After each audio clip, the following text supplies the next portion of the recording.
Paalala naman po sa mga magulang, bantayan pong mabuti ang inyong mga anak. Sa Pasay City, isa pong batang babae ang tinangay ng isang babaeng suspect. Natutulog daw noon sa bangketa ang biktima kasama ang kanyang ina. Balitang hatid ni Emil Sumangil.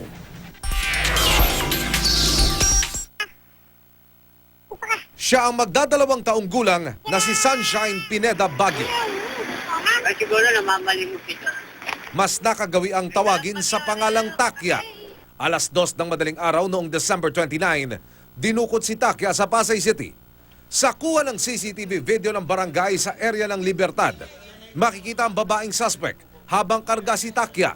Nagmamadaling tumawid sa kalsada, tsaka sumakay ng pampasaherong jeep patungong Rojas Boulevard. Ayon sa ina ng batang dinukot, dahil sa pagod makaraang magdamag na magtinda ng bibingka, natulog silang mag-iina sa bangketa sa tabi ng kanilang pwesto. Dito na raw sumulpot ang suspect. Dinampot si Takya na nooy nakahiga, sabay alis. Namumukhang kusi, bumili pa kusi sa akin eh. Dalawang beses siyang bumili sa akin eh. Baka yun eh, may kasama, ginamit nila. Okay. Na malimot. Kasi parang ang yung babae eh, may daladalang malaking kumot. Yun ang ginamit sa bata na pinambalot. Pati mukha niya binalot. Nakita pa raw ang suspect ng atin ng biktima na si Marian na nooy naalimpungatan. Ano sabi? Kukunin ko tong kapatid mo, sabi? Ano sabi niya? Kasi Kasi?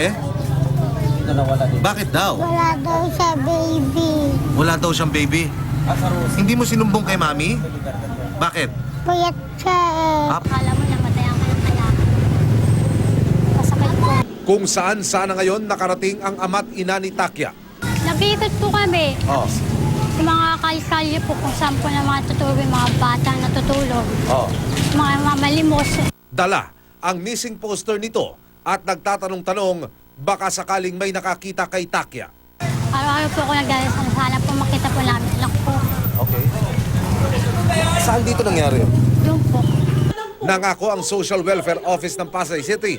Makikipagtulungan sila sa Pasay Police para gawan ito ng tugon sa tulong din sana ng publiko. Kasi kung wala po kami makakatuwang, helpless din po kami tukuyin kung saan dinala ang bata. Kaya through the assistance of media at through the assistance po ng public, sana po matukoy kung sino yung kumuha at kung saan dinala.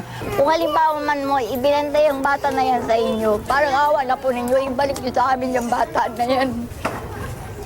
Kasi hindi rin ako nakakatulong eh. Emil Sumangil, GMA News.